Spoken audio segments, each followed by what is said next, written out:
Urdu point T V کے معزز ناظرین السلام علیکم۔ نیٹ فلکس پہ حال ہی میں ریلیز ہونے والی فلم فرحہ نے اسرائیلیوں کی چیخیں نکال دی ہیں۔ بار بار کی دھمکیاں اور وارننگ دینے کے باوجود اس فلم کو آخرکار ریلیز کر دیا گیا ہے اور دنیا نے اسرائیل اور یہودی قوم کا وہ فرعونی چہرہ آخرکار دیکھ لیا ہے جسے اب تک میڈیا اور فلم انڈسٹری میں اپنے کنٹرول سے یہ آج تک دنیا سے چھپاتے آ رہے تھے۔ اسرائیل میں آباد آج یہودی دراصل یہودی نہیں، کیونکہ قوم یہود کوئی مذہب نہیں بلکہ ایک قبیلے کا نام تھا، لہٰذا کوئی بھی شخص اپنی مرضی سے یہودیت کو اختیار نہیں کر سکتا۔ مگر آج سے کئی سو سال پہلے سفید فام ترکی اور رشین کے لوگوں نے، جو کہ آذربائیجان اور ارمینیا کے علاقوں میں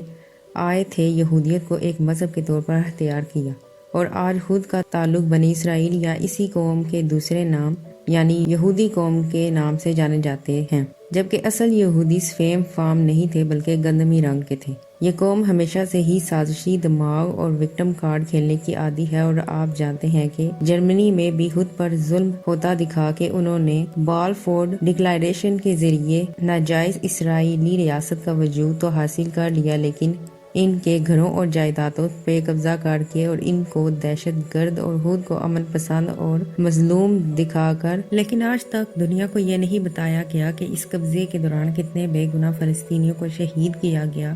ان کے گھر جلائے گئے۔ حال ہی میں فیفا ورلڈ کپ قطر میں جب بھی کوئی اسرائیلی صحافی کسی عربی شخص سے انٹرویو لینا چاہتا تھا تو سب نے مل کر ان کی خوب بےعزتی کی، لیکن کوئی ایک بھی عربی شخص اسرائیلی صحافی کو انٹرویو دینے کے لیے تیار نہیں ہوا، بلکہ یہ سب دنیا کے سامنے یہ کہنے لگے کہ اسرائیلی جیسی ریاست تو دنیا کے سامنے موجود ہی نہیں، بلکہ یہ ملک تو فلسطین ہے جس پر تم لوگوں نے زبردستی قبضہ کر رکھا ہے۔ اور یہاں بھی اسرائیلیوں نے خود کو وکٹم کارڈ کے طور پر پیش کر کے دنیا کی ہمدردی سمیٹنے کی کوشش کی کہ دیکھو ہم تو مسلمانوں سے امن اور دوستی چاہتے ہیں، مگر یہ مسلمان خاص طور پر عرب اس کا جواب انتہائی نفرت سے دے رہے ہیں، بلکہ وہی منافقت جو کہ اسرائیل فلسطین کے لوگوں، بچوں اور عورتوں پر ظلم کر کے خود وکٹم بن کر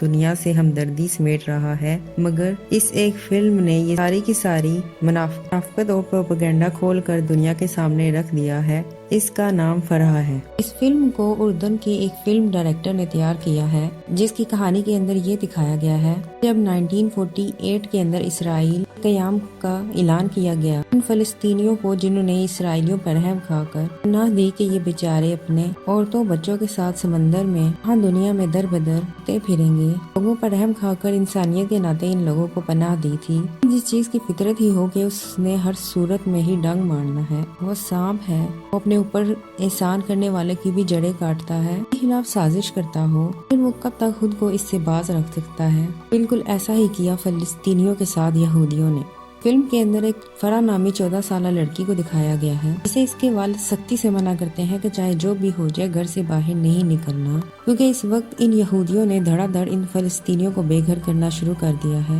لاکھوں لوگوں کو شہید، فلسطینیوں کو بے گھر کر کے آبادکاری کا یہ سلسلہ تھا جو کہ آج کے ٹائم کے اندر 90% سے بھی زیادہ ہو چکا ہے۔ اس لڑکی کے گاؤں پر اسرائیلی فوجیں حملہ کر کے لوگوں اور بچوں کو قتل کر رہی ہیں۔ یہ کہانی اس بات کے گرد گھومتی ہے کہ کس طرح اسرائیلیوں نے فلسطینیوں پر ظلم کر کے انہیں اپنے گھروں سے نکالا، ان کے گھروں پر قبضے کے لیے ان کے بچوں کو انہی کے گھروں میں کئی سالوں تک قید رکھا، وہ اپنی جان مال اور عزت کو بچا سکیں۔ لمحے کے لیے آپ اپنے خاندان کے بارے میں یہ بات سوچیں کہ باہر قابض فوجیں بندوقیں اٹھا کے کھڑے ہوں، یقیناً یہ کافی دردناک تصور ہوگا۔ فلم کے اندر آپ ان ایموشنز کو اچھی طرح سے فیل کر سکتے ہیں۔ آپ اس بات کو تصور کریں کہ OTT پلیٹ فارم غیر مسلم ہی نہیں بلکہ پورے امریکہ اور یورپ اور دنیا سمیت تمام لوگ استعمال کرتے ہیں، خاص طور پر نیٹ فلکس کو۔ اور جب وہ لوگ یہ دیکھیں گے کہ آج تک تو ہمیں صرف یہی بتایا گیا کہ اسرائیل قائم ہوا تھا، لیکن یہ نہیں بتایا گیا کہ کتنی بے گناہ جانوں کو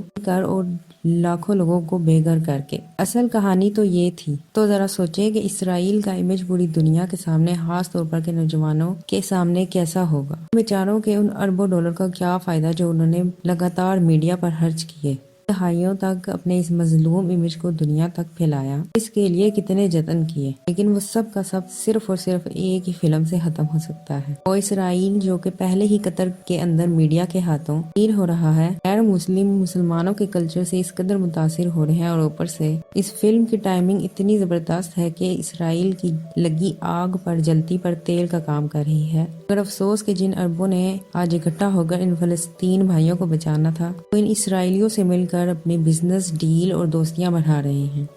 یہ اس فلسطین کے نوجوان اور بچوں کی لاشوں کا سودا ہے۔ یہ عرب حکمران تو صرف اپنے بزنس اور فائدے کے لیے ایسا سوچ سکتے ہیں، مگر ان کی عوام نہ تو اسرائیل کو اور اس کے وجود کو تسلیم آج کرتی ہے اور نہ ہی مستقبل میں کبھی کرے گی۔ یہ بات پوری دنیا کو قطر نے دکھا دی ہے۔ مگر پاکستان ایک ایسا واحد ملک ہے جو چاہے مرضی ہو جائے کبھی اسرائیل کے وجود کو تسلیم نہیں کرے گا، کہ یہ ملک اسرائیل کے وجود میں آنے سے قبل 1 سال پہلے ہی وجود میں آیا تھا۔ اسلامی دنیا کا وہ پہلا ملک ہے جو کہ اٹامک پاور رکھتا ہے، اور اس اٹامک پاور کو اسرائیل امریکہ کے ذریعے IMF ورلڈ بینک کے ذریعے قرضوں میں جکڑ کر اٹامک ہتھیاروں پر قبضہ کرنا چاہتا ہے۔ اس لیے آپ کو زیادہ حیران نہیں ہونا چاہیے کہ پاکستان پر اس وقت کرپٹڈ حکومت کیوں ہے، پاکستان کو ہر گزرتے وقت کے ساتھ قرضوں کے اندر کیوں جکڑا جا رہا ہے، کیونکہ یہی وہ ملک ہے جہاں سے کالو جھنڈوں والی جماعت وہ خراسان، جس کے اندر افغانستان، پاکستان اور ایران کا علاقہ شامل ہے۔ حدیث مبارکہ کے مطابق یہ کالے جھنڈے والی جماعتیں امام مہدی السلام کی فوج کے اندر شامل ہوں گی، جیسا کہ ڈاکٹر اسرار احمد مرحوم فرمایا کرتے تھے۔ نئی نوجوان نسل کو اسرائیلی میڈیا ہمیشہ یہ دکھاتا رہا کہ کیسے فلسطین ان پر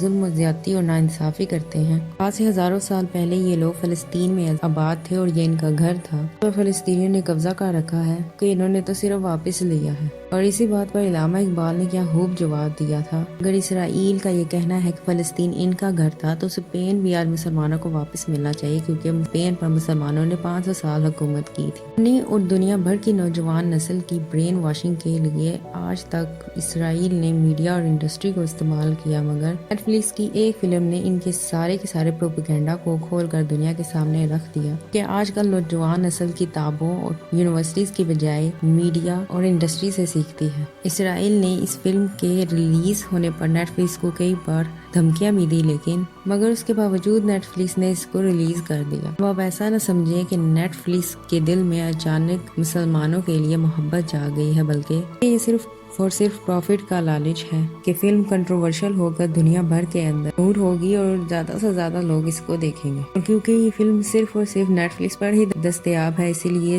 سب لوگ نیٹ فلکس کو جوائن کریں گے اور اس کو دیکھیں گے۔ زیادہ ویورشپ کا مطلب ہے کہ زیادہ پیسہ۔ یہ صرف اور صرف پروفٹ کی گیم ہے، اور ہر طرح سے سچ پر پردہ ڈالنے کے باوجود بھی یہ ظالم دنیا کے اندر ذلیل ہو رہے ہیں۔ اسے یہ ملک اور زمین تو مل گئی، لیکن قیامت تک سکون نہیں ملے گا۔ یہ ایسے ہی دنیا کے سامنے بے عزت اور ذلیل ہوگا انشاءاللہ۔ امید ہے کہ آپ کو ہماری ویڈیو اچھی لگی ہوگی۔ حسب معمول اگر ویڈیو اچھی لگی ہے تو ویڈیو کو لائک کرنا اور چینل کو سبسکرائب کرنا مت بھولیے گا۔ ملتے ہیں اسی طرح کی تاریخی، اسلامی، سائنسی اور مذہبی ویڈیو کے ساتھ، تب تک کے لیے اللہ نگہبان۔